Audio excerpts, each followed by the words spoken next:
Regarde, écoute et vis. Livre 4.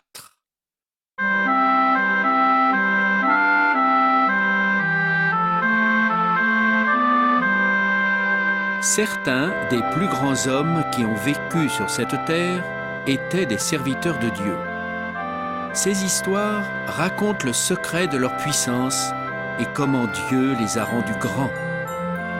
Mes amis, Dieu aime et prend soin de tous ceux qui lui obéissent et le servent. Écoutez ces histoires vraies, tout en regardant les images.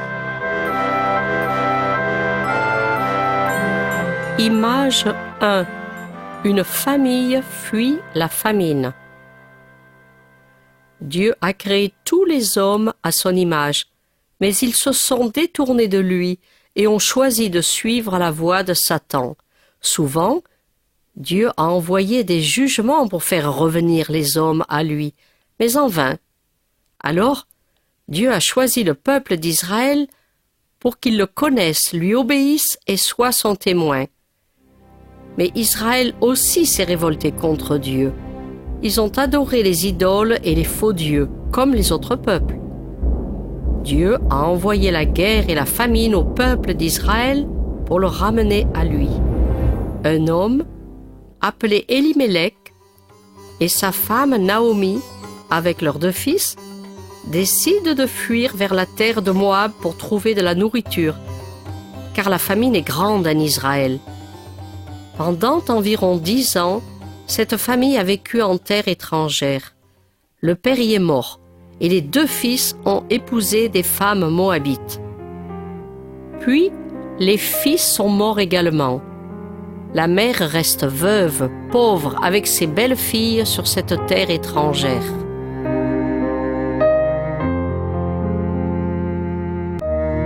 Image 2. Naomi et Ruth retournent en Israël. Naomi reçoit la nouvelle qu'en Israël, il y a de nouveau de bonnes récoltes et que la famine est terminée. Ses belles-filles moabites se nomment Ruth et Orpa. Naomi décide de retourner sur la terre d'Israël. Ruth et Orpa commencent le voyage avec elle. Alors Naomi leur dit : « Retournez chez vous, mes filles, à la maison de votre mère. Je n'aurai plus de fils qui puissent devenir vos maris. Que l'Éternel soit bon envers vous, comme vous l'avez été envers les morts et envers moi. » Orpa pleure et embrasse Naomi, puis retourne chez ses parents. Mais Ruth s'attache à Naomi et dit : « Ne me pousse pas à te quitter. J'irai là où tu iras. Ton peuple sera mon peuple et ton Dieu sera mon Dieu. Où tu mourras, je mourrai et j'y serai enseveli. Que seulement la mort me sépare de toi. » Ainsi, Ruth va à Bethléem, en terre d'Israël, avec Naomi. Image 3. Ruth glane des épis dans un champ. Naomi et Ruth sont très pauvres. Ruth dit à Naomi : « Laisse-moi aller glaner des épis dans les champs de celui qui m'acceptera. » Elle se rend dans un champ où les moissonneurs ramassent de l'orge. Le propriétaire de ce champ est un homme qui s'appelle Boz, et il est parent du mari de Naomi. Il s'informe chez son surveillant au sujet de la femme étrangère qui glane dans son champ. Il répond : « C'est la femme moabite qui est revenue avec Naomi. Elle a travaillé toute la journée sans se reposer. On lui raconte aussi tout ce qu'elle a fait pour sa belle-mère et comment elle a abandonné son père, sa mère et son pays pour venir en Israël. » Boz dit à Ruth : « Demeure avec mes moissonneurs, jusqu'à ce qu'ils aient terminé de moissonner mon grain. Que l'Éternel te rende ce que tu as fait. Que la récompense soit complète de la part de l'Éternel, le Dieu d'Israël, sous les ailes de qui tu es venu te réfugier. » Il ordonne à ses travailleurs de ne pas la toucher, mais de lui laisser du grain à ramasser. Il l'invite à manger avec ses serviteurs et lui permet d'aller boire l'eau puisée. Ce soir-là, Ruth rapporte à Naomi ce qu'elle a ramassé et raconte combien Boz a été bon pour elle. Naomi dit « Dieu le bénisse, cet homme est notre proche parent. »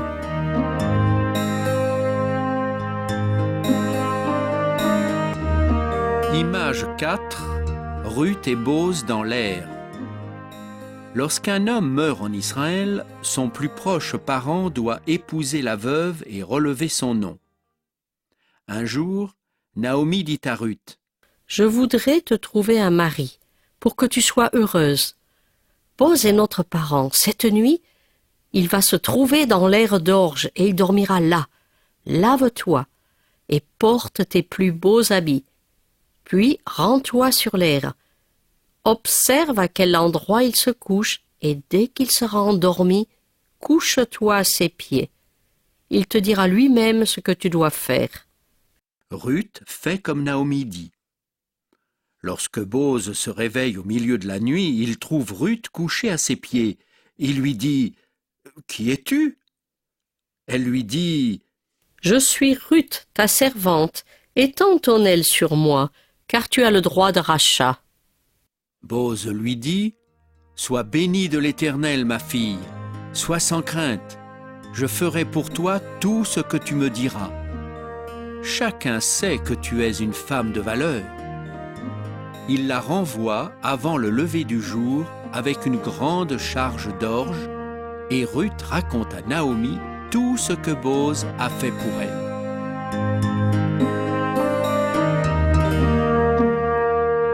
Image 5. Boz et les anciens de Bethléem. Boz réunit les anciens à la porte de Bethléem. Un autre proche parent du mari de Naomi est en droit d'épouser Ruth en premier. Celui-ci déclare devant tous: « Je ne peux pas accepter, de peur de ruiner mon héritage. » En cas d'un refus, le parent devait ôter sa chaussure. C'était la coutume en Israël. Alors, Boz prend Ruth pour épouse. Ils ont un fils nommé Obed. Les femmes disent à Naomi: « Béni soit l'Éternel qui a donné un fils dont le nom sera célèbre en Israël. Dieu te soutient dans ta vieillesse. Ruth est meilleure pour toi que 7 fils. » Mes amis, Ruth a trouvé un grand bonheur en servant Dieu et son peuple. Et Obed est devenu le grand-père de David, le grand roi d'Israël, ancêtre de notre Seigneur Jésus-Christ. Même quelqu'un de maudit, comme la Moabite Ruth, sera béni par Dieu s'il vient se réfugier sous son aile.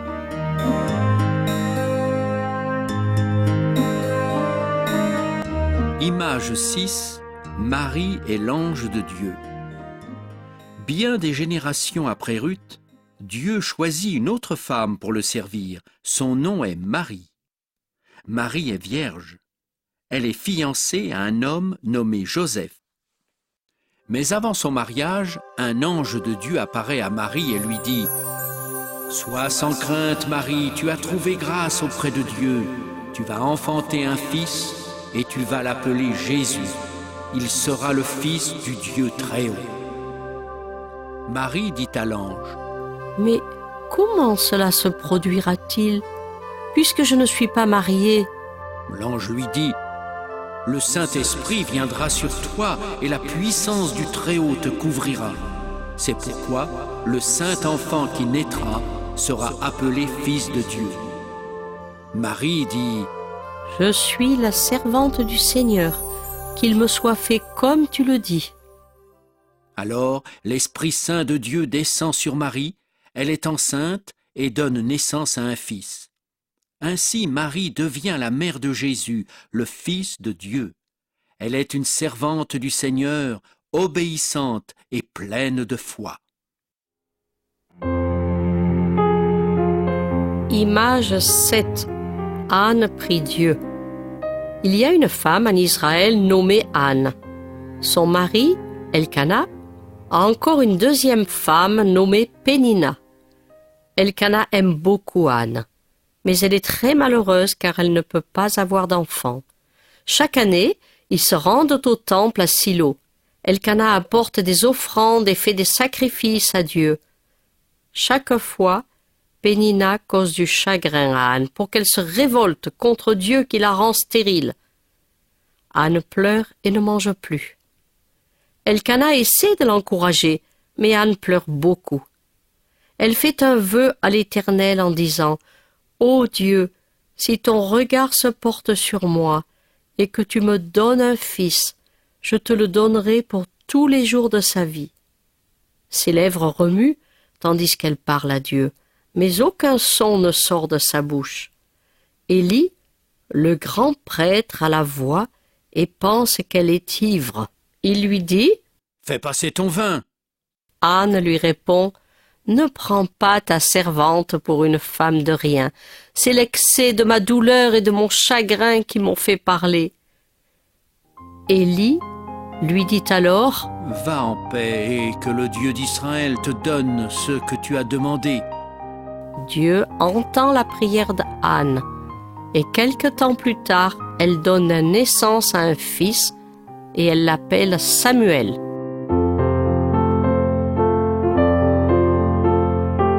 Image 8. Samuel comme enfant dans le temple de Dieu. Alors que Samuel est encore un petit garçon, Anne l'offre à Dieu pour toujours. Elle l'amène au temple et après avoir offert des sacrifices à Dieu, elle confie Samuel au souverain sacrificateur Élie. Anne chante un cantique de louange et d'adoration. L'enfant est au service de l'Éternel. Élie a 2 fils, ils sont sacrificateurs, mais malgré cela, ce sont des vauriens. Ils déshonorent Dieu en traitant avec mépris les offrandes à Dieu et en se livrant à la prostitution. Leur père n'a pas la force d'enlever ses fils de leur poste. Dieu ne parle plus directement au peuple. Une nuit, Samuel est couché dans le temple de Dieu. Soudain, Dieu l'appelle par son nom. Samuel court vers Élie et lui dit « Me voici, tu m'as appelé !» Mais Élie répond « Je ne t'appelle pas, retourne te coucher. » Ceci se produit 3 fois. Alors, Élie réalise que c'est Dieu qui appelle Samuel.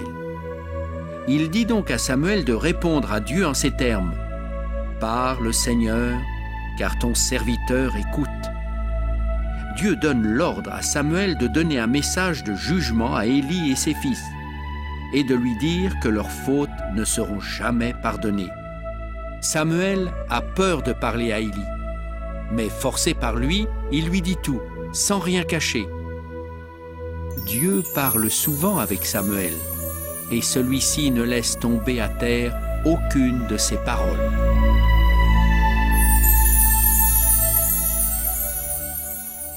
Image 9. Samuel prie pour Israël. Dieu punit les mauvais fils d'Élie. Ils meurent lors d'une bataille et Israël est vaincu par les Philistins. Quand Élie reçoit la nouvelle de la mort de ses 2 fils, il tombe à la renverse, se rompt la nuque et meurt. Pendant plus de 20 ans, les Philistins gouvernent Israël. Le peuple pousse alors des gémissements vers l'Éternel.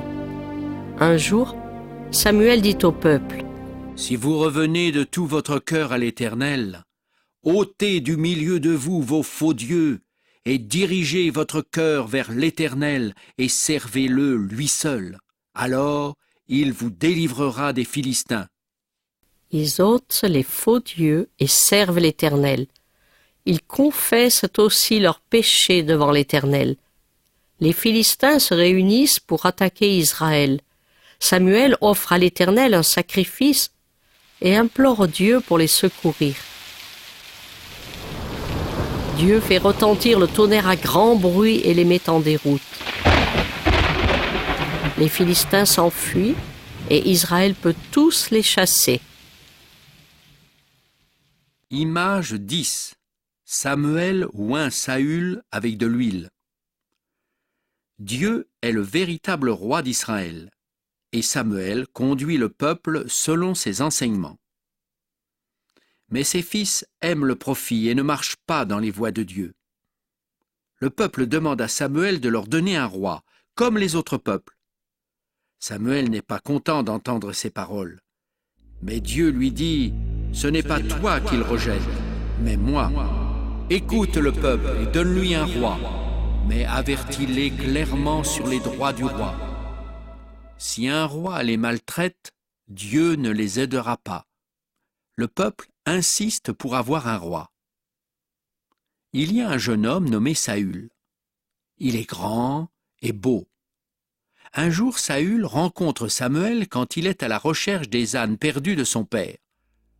Lorsque Samuel le voit arriver, Dieu dit à Samuel, « Voici l'homme qui gouvernera mon peuple. » Alors Samuel prend un flacon d'huile et il verse l'huile sur la tête de Saül en lui disant, « L'Éternel t'a donné l'onction pour que tu sois le conducteur de son peuple. » Dieu donne à Saül son esprit et un nouveau cœur et des signes de confirmation.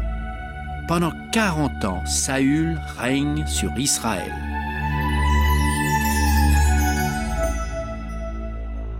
Image 11. Saül déchire le manteau de Samuel. Les Amalécites sont un peuple très méchant qui fait beaucoup de mal à Israël. Samuel dit au roi Saül, « Écoute le message de Dieu.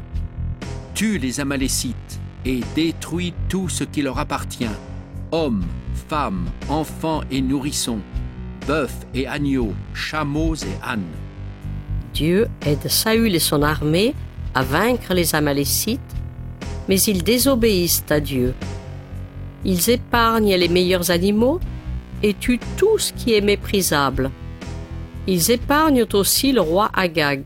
Alors Dieu dit à Samuel, « Je regrette d'avoir établi Saül pour roi, car il se détourne de moi et n'exécute pas mes paroles. » Alors Samuel dit à Saül, « Puisque tu rejettes le commandement de Dieu, il te rejette aussi comme roi. » Samuel se détourne de Saül pour partir, et Saül saisit son manteau qui se déchire.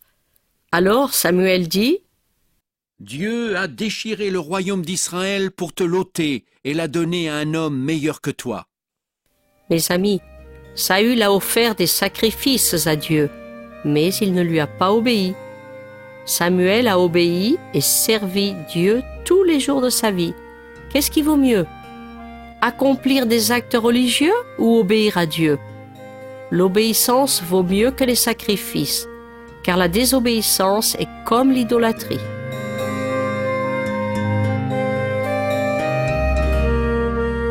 Image 12. Jésus au temple. Bien des années après Samuel, Jésus naît et vit en Israël. Marie est sa mère, mais Dieu est son père, car Jésus a été conçu par le Saint-Esprit. À l'âge de 12 ans, Jésus part à Jérusalem avec Marie et Joseph pour la fête de Pâques. Au retour, Marie et Joseph ne trouvent plus Jésus. Ils reviennent donc le chercher. Au bout de 3 jours, ils le trouvent au temple, écoutant et questionnant les docteurs juifs. Tous ceux qui l'entendent sont surpris de son intelligence et de ses réponses. Marie lui dit, « Pourquoi nous as-tu fait cela? Nous te cherchions avec angoisse. » Mais Jésus répond, « Ne saviez-vous pas qu'il faut que je m'occupe des affaires de mon Père ?» Ils ne comprennent pas ces paroles, mais sa mère conserve toutes ces choses dans son cœur. Alors que Jésus était un petit garçon comme Samuel, il savait déjà servir Dieu, puisqu'il est venu de Dieu. Jésus est venu pour ramener les hommes vers Dieu. Il leur a enseigné toute la parole de Dieu et désire être le guide de chacun pour venir vers Dieu et recevoir la vie éternelle.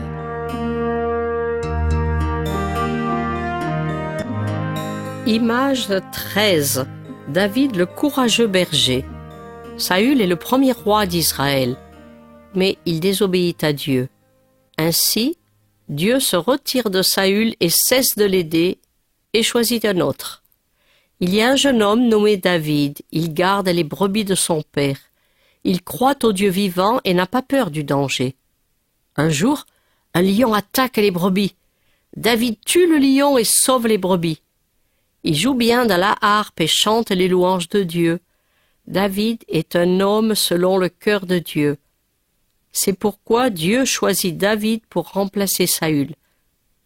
Mais David, même quand Samuel le désigne comme roi sur Israël, ne fait rien pour obtenir cette fonction, mais il laisse agir Dieu en sa faveur. Dieu accomplit toujours ce qu'il dit.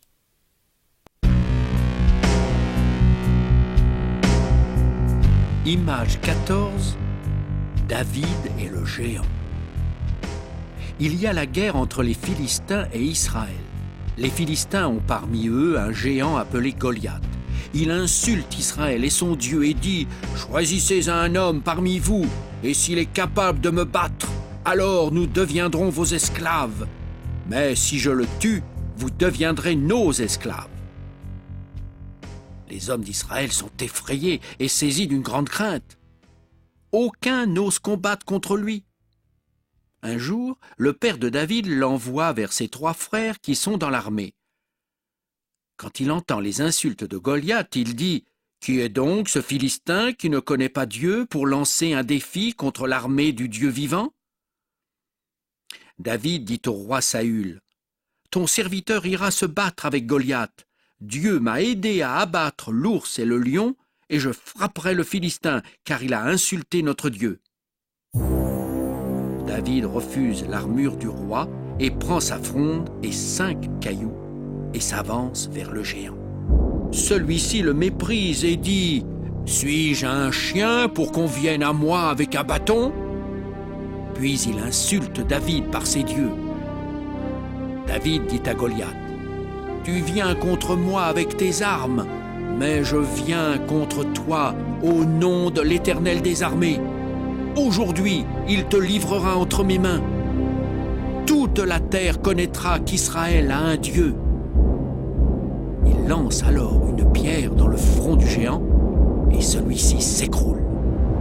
David lui coupe la tête avec sa propre épée.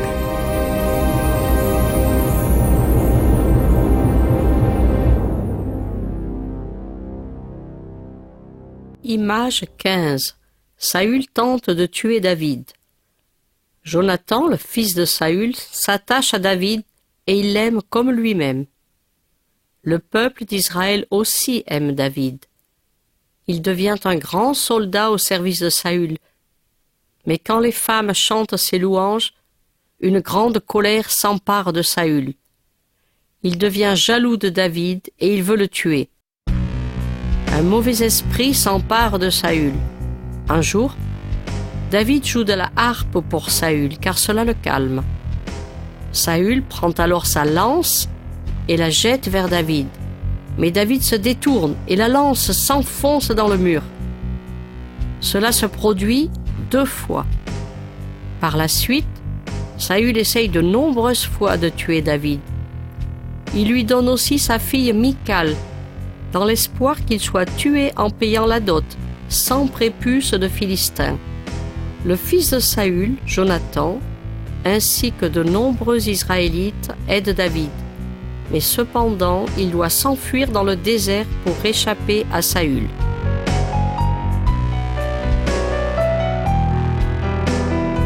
Image 16, David épargne Saül. David s'enfuit au désert et 400 hommes sont avec lui. Plusieurs fois Saül veut le tuer, mais Dieu protège David. Une fois, Saül vient avec 3000 soldats dans le désert pour capturer David. Une nuit, alors que Saül et ses hommes sont endormis, David et son ami Abishai pénètrent dans le camp de Saül. Abishai veut tuer le roi endormi, mais David l'arrête en disant « Personne n'a le droit de lever sa main contre le roi qui est choisi par Dieu. C'est à l'Éternel seul de le frapper. » David prend la lance et la cruche d'eau qui sont à côté de la tête de Saül. Au matin, de loin, David crie pour réveiller les hommes. Il dit « Vous méritez la mort, car vous n'avez pas protégé votre maître. Regardez, voici la lance du roi. » Saül reconnaît la voix de David qui le supplie d'arrêter sa haine injuste contre lui. Saül dit « J'ai péché, reviens mon fils David, car je ne te ferai plus de mal, puisque ma vie a été précieuse à tes yeux. » David dit encore, « Tout comme j'ai épargné ta vie, ainsi Dieu épargnera ma vie. » Image 17. David devient roi. Le moment est venu pour Dieu d'accomplir sa promesse envers David pour qu'il devienne le roi d'Israël. Les Philistins reviennent attaquer Israël. Le roi Saül et Jonathan sont tués dans la bataille. Finalement, le peuple nomme David comme roi d'Israël. Il a 30 ans et il règne durant 40 ans. Il vainc les Jébusiens et fait de Jérusalem sa capitale.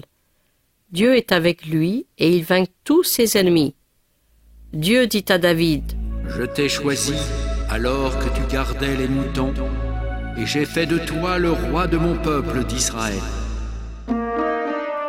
David est un homme humble. La Bible nous dit que David était un homme selon le cœur de Dieu, ce que Dieu désire de chacun de nous.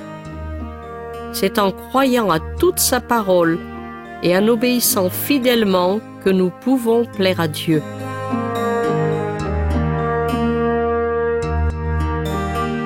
Image 18. David et Bathsheba. Un jour, David, au lieu d'aller à la guerre avec son peuple, reste à la maison et se promène sur le toit de sa maison royale. Il voit une très belle femme qui se baigne. David la fait venir chez lui et couche avec elle. Le nom de cette femme est Bathsheba. Elle est la femme d'Uri, soldat dans l'armée de David. Uri part combattre les ennemis d'Israël. La femme devient enceinte et en informe David. Alors David demande de lui envoyer Uri. Il essaye de le séduire pour aller coucher avec sa femme, mais son plan ne réussit pas. David demande alors au chef de l'armée de mettre Uri à la place la plus dangereuse pour qu'il soit tué. Ce plan réussit. Alors David prend Bathsheba pour femme. Mais la manière dont il agit ne plaît pas à Dieu. Il envoie le prophète Nathan pour lui annoncer le jugement de Dieu. Il aura tout le temps des guerres, et son propre fils se lèvera contre lui. Le fils de Bathsheba meurt aussi. David s'humilie profondément devant Dieu pour ses péchés, et Dieu lui pardonne. Dans sa parole, Dieu parle aussi des choses négatives de ses serviteurs. Mais si l'homme se repent de tout son cœur, Dieu lui pardonne.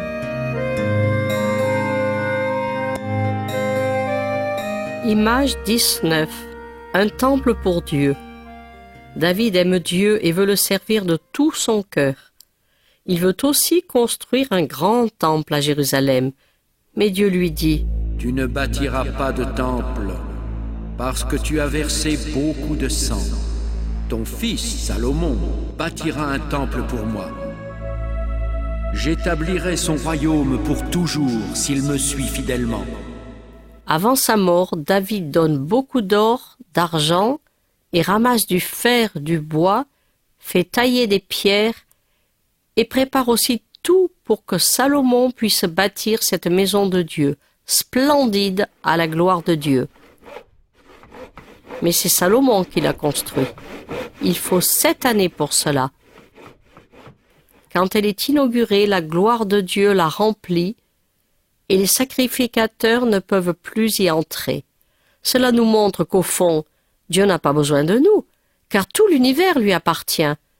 Nous avons plutôt besoin de lui, et en Jésus-Christ, il est venu du ciel pour nous sauver. C'est lui aussi qui nous prépare une maison au ciel. Image 20. Jésus se rend à Jérusalem. Environ 1000 ans après le règne de David, Jésus naît de la famille de David. Sa mère est la Vierge Marie, son père le Dieu Tout-Puissant. Jésus est le plus grand serviteur de Dieu. Il enseigne au peuple la vérité sur Dieu. Il fait des miracles grâce au pouvoir de Dieu.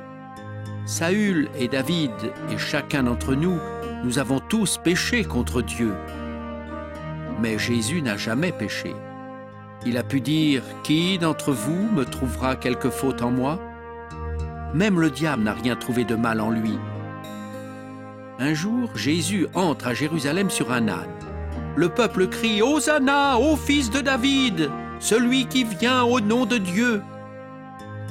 Le peuple étend ses vêtements sur le chemin et d'autres mettent des branches d'arbres sur sa route. Le peuple voit bien que Jésus est plus grand que David. Il est le roi de tous les rois dans les cieux et sur la terre. Il est entré humblement sur un âne à Jérusalem, mais un jour, il reviendra dans toute sa gloire avec les saints anges et établira son règne éternel et jugera tous ses ennemis.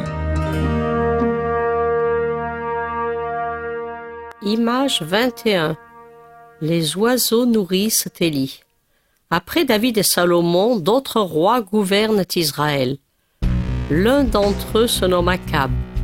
Il a une méchante femme nommée Jézabel. Elle fait tuer beaucoup de serviteurs de Dieu et établit 850 prêtres qui obligent le peuple à adorer Baal et Astarté, des faux dieux païens. Élie est un grand prophète. Il se présente devant Akab et lui dit « L'Éternel est vivant, le Dieu d'Israël devant qui je me tiens.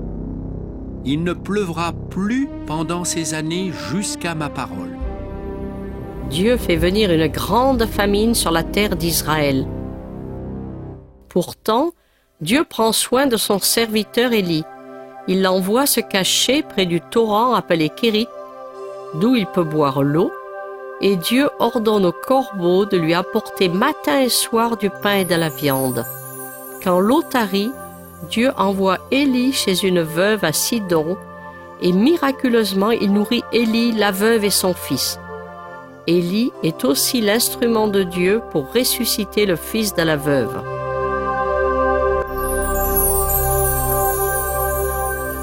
Image 22, Élie est le feu de Dieu. Au cours de la 3e année de famine, Dieu envoie Élie pour convoquer Akab avec tout le peuple au mont Carmel. Quand Akab voit Élie, il lui dit « Est-ce toi qui jettes le trouble en Israël ?» Élie lui répond « C'est toi qui troubles Israël, car vous avez abandonné l'Éternel pour vous rallier à Baal. » Élie ordonne à Akab de rassembler tous les 850 prêtres pour qu'ils sacrifient à Baal sans mettre du feu au sacrifice. Lui-même invoquera le Dieu d'Israël. Le Dieu qui répond devra être obéi et adoré. Les prophètes de Baal invoquent leur Dieu, dansent et crient et se font des incisions avec des épées et des lances. Mais il n'y a ni voix, ni réponse, ni signe d'attention. Au moment de l'offrande, Élie appelle les gens à s'approcher. Il rétablit l'autel de l'Éternel qui a été renversé. Puis il tue un taureau et pose les pièces sur le bois de l'autel. Autour de l'autel, il creuse un fossé et il y verse de l'eau sur l'holocauste jusqu'à ce que le fossé soit rempli. Puis il invoque l'Éternel et dit « Qu'on reconnaisse que c'est toi qui es Dieu en Israël. Réponds-moi, Éternel !» Alors le feu de Dieu tombe, consume l'holocauste, le bois, les pierres et la terre et absorbe l'eau dans le fossé. Le peuple reconnaît Dieu et Élie tue les prêtres de Baal. Image 23. Élie monte au ciel. Après cette victoire, Jézabel, la méchante reine, veut tuer Élie le prophète. Il désire mourir, mais Dieu lui parle, lui donne à manger, et avec la force de cette nourriture céleste, il marche 40 jours et 40 nuits jusqu'à la montagne de Dieu. Dieu lui donne l'ordre d'oindre Élisée comme prophète à sa place. Dieu révèle au peuple qu'Élie va être enlevé au ciel, mais seul Élisée le suit jusqu'au Jourdain. Là, Élie demande à Élisée ce qu'il désire. Il souhaite une double part de l'esprit qui est sur Élie. Tout à coup, Un char de feu et des chevaux enlèvent Élie dans un tourbillon au ciel. Élisée retourne en Israël pour faire face au peuple toujours idolâtre grâce à l'Esprit de Dieu en lui.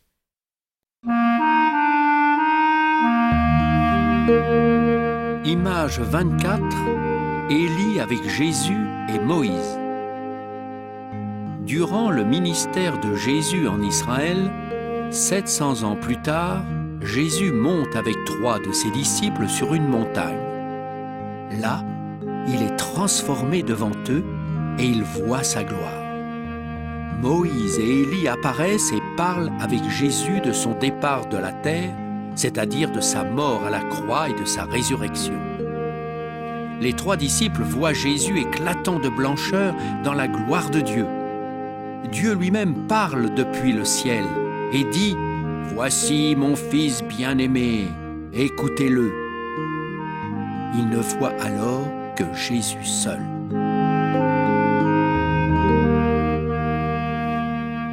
Mes amis, Dieu et tous les grands hommes d'Israël nous orientent vers Jésus. Jésus est venu pour servir tous les hommes. Il est mort en sacrifice pour nos péchés et il a vaincu la mort pour nous donner la vie éternelle. Apprenez à connaître Jésus-Christ, car la Bible dit « Connaître Dieu et connaître Jésus-Christ, c'est la vie éternelle. » Lisez la Bible, la parole de Dieu. Elle vous montrera le chemin à suivre. Que Dieu vous bénisse.